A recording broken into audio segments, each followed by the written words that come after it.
Okay, thank you very much sa mga sharing ninyo. Nakaka-encourage din na makita yung development natin, ano? At tayo ay nasa utos number 48 na. Medyo malapit na talaga sa hantungan.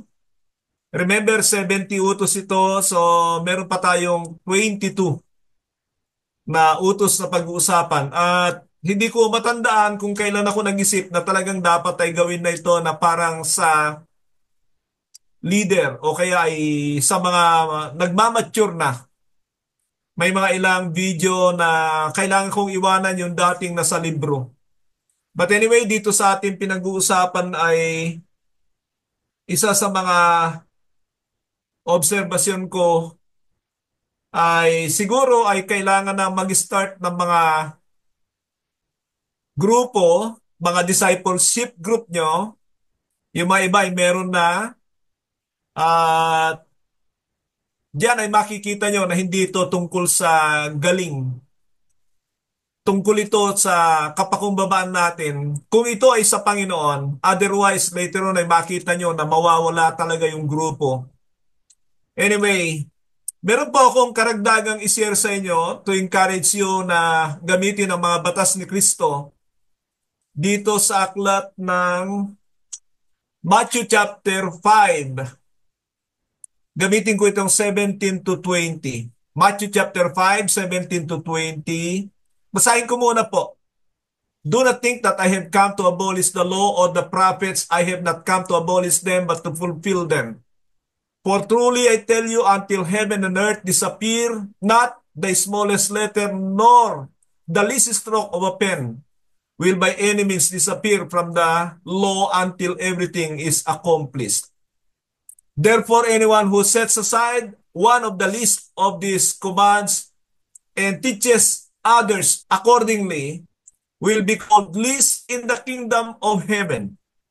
But whoever practices and teaches these commands will be called great in the kingdom of heaven. For I tell you that unless your righteousness surpasses that of the Pharisees and the teachers of the law, you will never enter the kingdom of heaven. Dito ay makikita natin ang pagpapahalaga ng Panginoon, pero ang tinutukoy pa niya sa panahong ito ay ang mga batas ng Diyos sa lumang tipan. Gusto ko lang sabihin sa inyo na maging ang mga batas ni Kristo ay batas pa rin yan ng Diyos. Paulit-ulit din sinasabi ng Panginoon na I didn't came in my own, but I have come according to what my Father have sent me.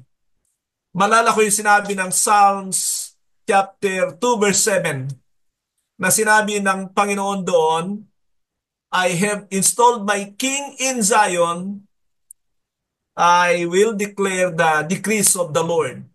Si Christ yun na nagsasalita tungkol sa pagparito niya upang ibigay ang mga batas ng Diyos. But anyway, sa Hebrews ay makikita rin natin yon mamaya siguro, tingnan natin. Pero itong mga talatang ito, meron ditong obvious na misinterpreted ng marami. Itong verse 17, nais kong ipakita sa inyo na sinabi ng Panginoon, do not think that I have come to abolish the law or the prophets. I have not come to abolish them but to fulfill them.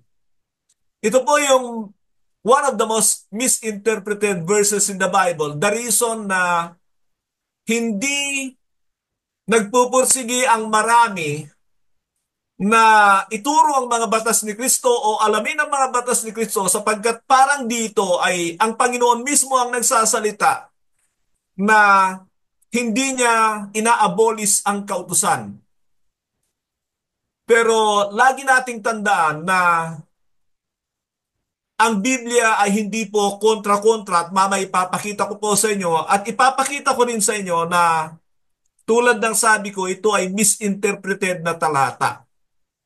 Yung kakontra nito na diretsahan ay yung sinabi ng Hebrews 7:12.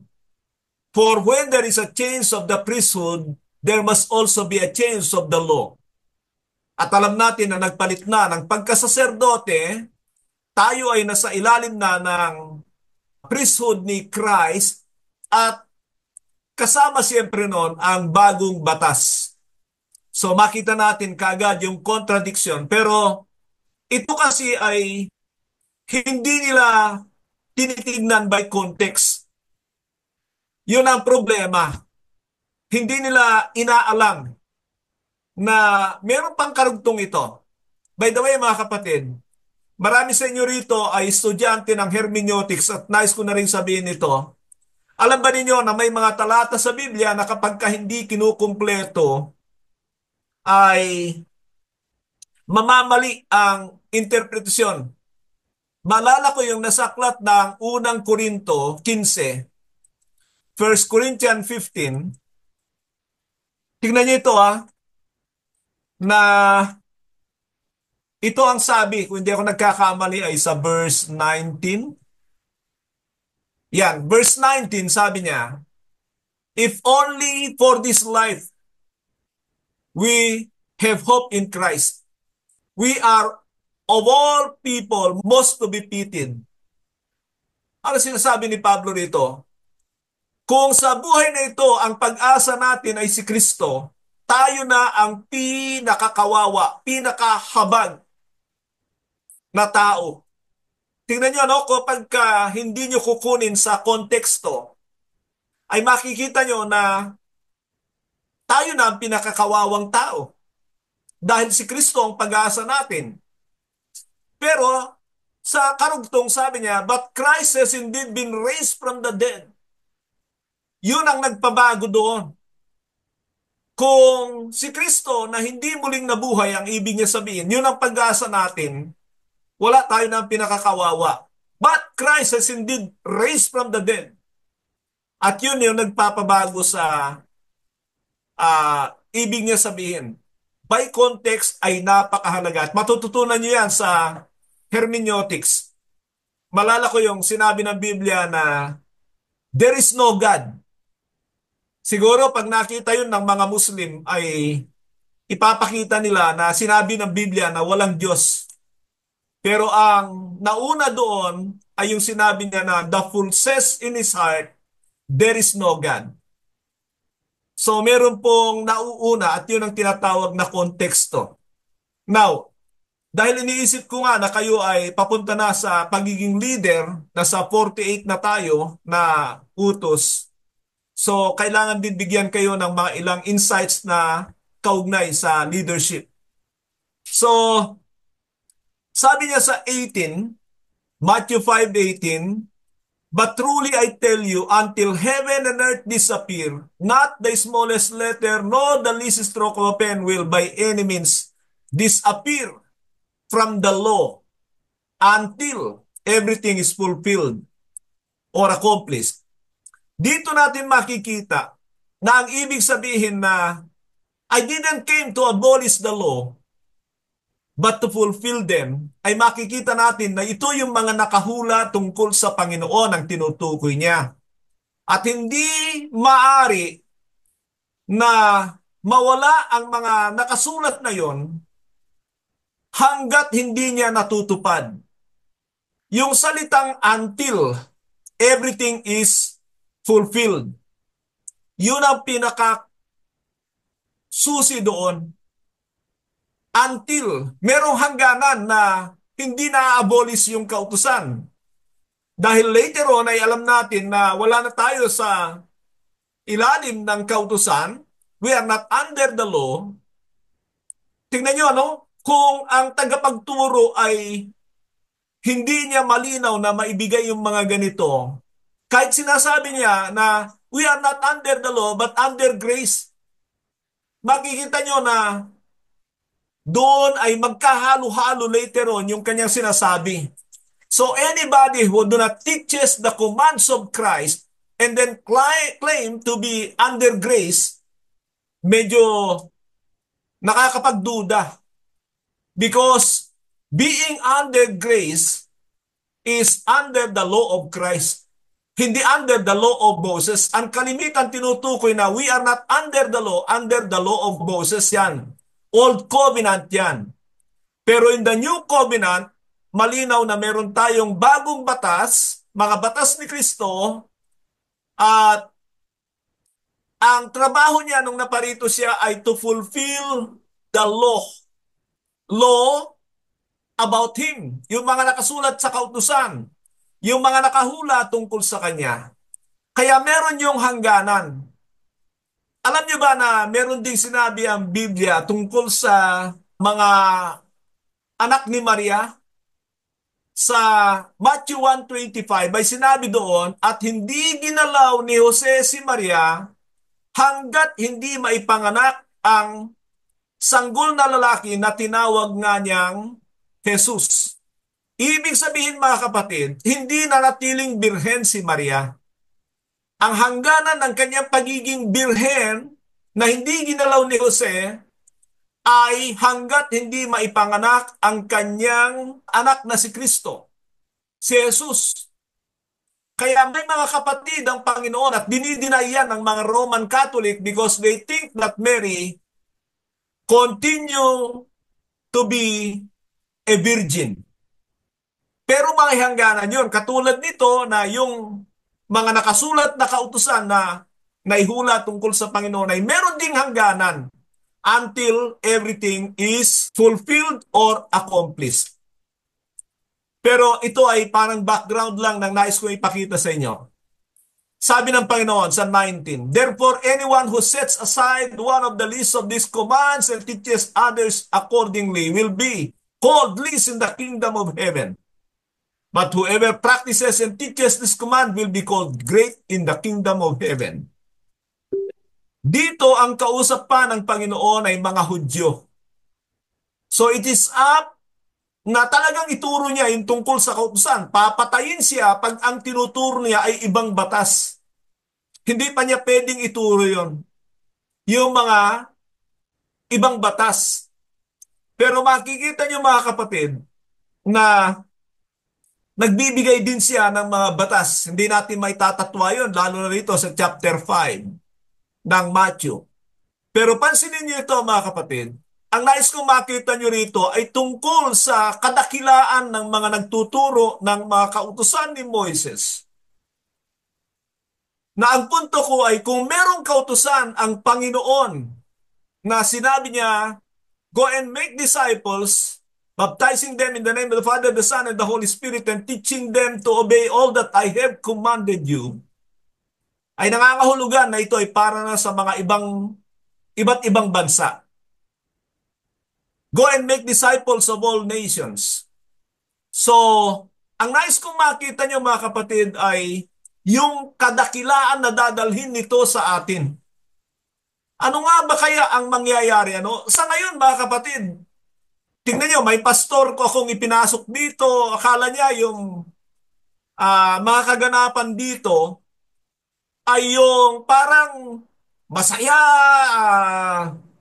anong tawag doon? Yung parang, ang lagi kong nasasabi, yung exuberant. Parang, kailangan ganito, ganyan. Yan ang Kristyanismo eh. Pero alam ba ninyo na habang kayo nagsasalita, napansin ko na hindi nyo na kailangan yun. Parang napakasimple na lang na sinasabi nyo at parang nararamdaman ko talaga na ninanamnam ninyo.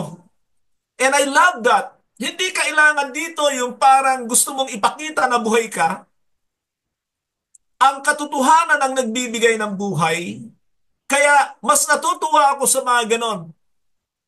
Now, yung pastor na yon ay tinanggal ko dahil hindi siya interesado sa mga katulad nito na mga pagtuturo na ganito na parang kung titignan mo parang hindi buhay pero sa akin ito yung buhay, ito yung may kabuhayan, ito yung buhay na buhay.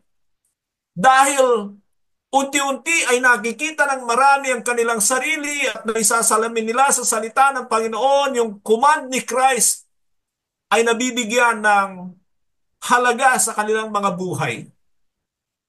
And I tell you mga kapatid, sa kaharian ng Diyos, sa ngayon ay hindi makikita itong mga reward ng ating ginagawa. When you are teaching the command of Christ, Parang wala pang resulta yan. Pero naniniwala ako na katulad nito, ano, sana hindi lumaki ang ulo ni Pastor Jun na sabi ko hindi na natin kailangan pumunta sa Albay kasi nakukuha na ni Pastor Jun yung sequence ng mga katotohanan tungkol sa mga command ni Christ, ano ang mga mahalagang bagay. Katulad ng sabi ko kanina, marami hindi makuha-kuha yan eh. Hindi nila alam yung pundasyon. Gusto nilang tumalon doon sa parang resulta kagad. Hindi mangyayari yun. Laging mahalaga ang pundasyon natin. And so sabi ko nga, kahit sacrificial itong pagpunta sa Albay, talagang pupuntahan ko talaga yan kahit walang sasama sa akin. Pero alam ko naman maraming gusto sumama because I know that it will bring real fruit in the kingdom. Ito yung mga Hindi ito yung katulad ng sinabi ni Pablo sa 2 Timothy chapter 4 verse 2 na marami ay ayaw nang makinig sa mga tamang aral, sound doctrine. Ito yung sinasabi ni Pablo na mga sound doctrine. Marami akong gusto ipakita sa inyo ng mga talata na merong pattern talaga ang mga apostol. At malinaw naman ang sinabi ng Panginoon, teaching them to obey all that I have commanded you. Pero ang nais kong makita natin mga kapatid, is the great reward that awaits those who teach the commands of Christ. Kung yung mga Hudyo rito na sinasabihan ng Panginoon na magturo ng mga batas ng Diyos sa mga Hudyo ay pinangakuan niya ng great reward. Tama lang yun kasi mga Hudyo yun at wala pa yung New Covenant during that time. Pero kung titingnan nyo ang aklat ng Hebrews, meaning mga Hudyo yun, ay nagbago na. Halimbawa, basahin ko sa inyo ito mga kapatid. Sa Hebrews chapter 1 verse 1 and 2. Ganito ang sinabi ng Hudyo. Binibigyan ko ng emphasis yung Jewish speaker o writer. In the past, God spoke to our ancestors through the prophets and in many times and in various ways. But in these last days, He has spoken to us by His Son.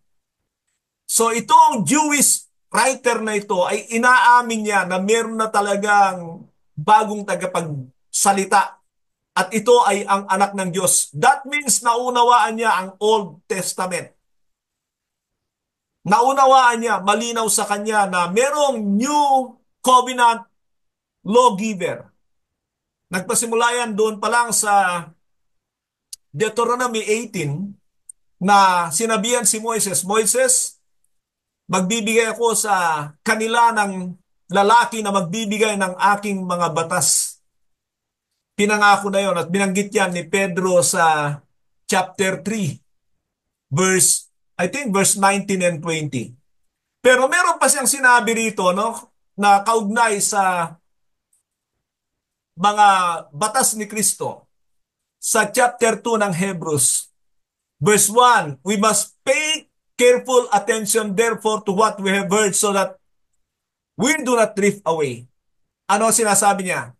In comparison with the law for the Jewish people and the law for the Christians. Sabi niya, for since the message spoken through angels was binding and every violation of disobedience received its just punishment, ano ibig niya sabihin? Yung mga nakinig ng kautusan ni Moises ay nakakatanggap ng kaukulang parusa sa paglabag nila. Sabi niya sa verse 3, how shall we escape if we ignore so great salvation?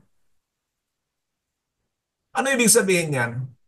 Alam niyo mga kapatid, lagi niyong isaisip na kapag ka nababanggit ang kaligtasan, ay may kaugnayan sa kasalanan.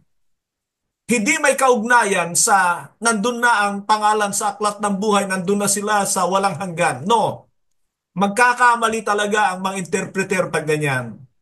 Ang ibig niya rito sabihin, so how can we escape if we ignore so great a salvation? This salvation, which first announced by the Lord, was confirmed to us by those who heard him. So it is about salvation from sin. And sabi niya sa verse 4, God also testified to it by signs, wonder, and various miracles, and by gifts of the Holy Spirit distributed according to His will. Makikita natin na pinagkukumpara yung batas sa Old Covenant at sa yung batas ni Moises. Batas ng Panginoon. Na if there is a great consequences in disobeying the law of Moses, mas grabe naman ang daranasin ng hindi sumusunod sa batas ni Kristo. Pero nakita natin sa Matthew chapter 5 verse 19 na there is also a great reward in teaching the Jewish people the law of Moses, how much more the law of Christ. At kapag pinagpatuloy natin ito, makikita natin talaga ang matinding reward ng mga pagtuturo sa mga alagad ng utos ng Panginoon sa Kristo, and the reward are eternal. The rewards are eternal. Hebrews 8:6. Hanggang doon na lang po. Magandang gabi sa bawat isa.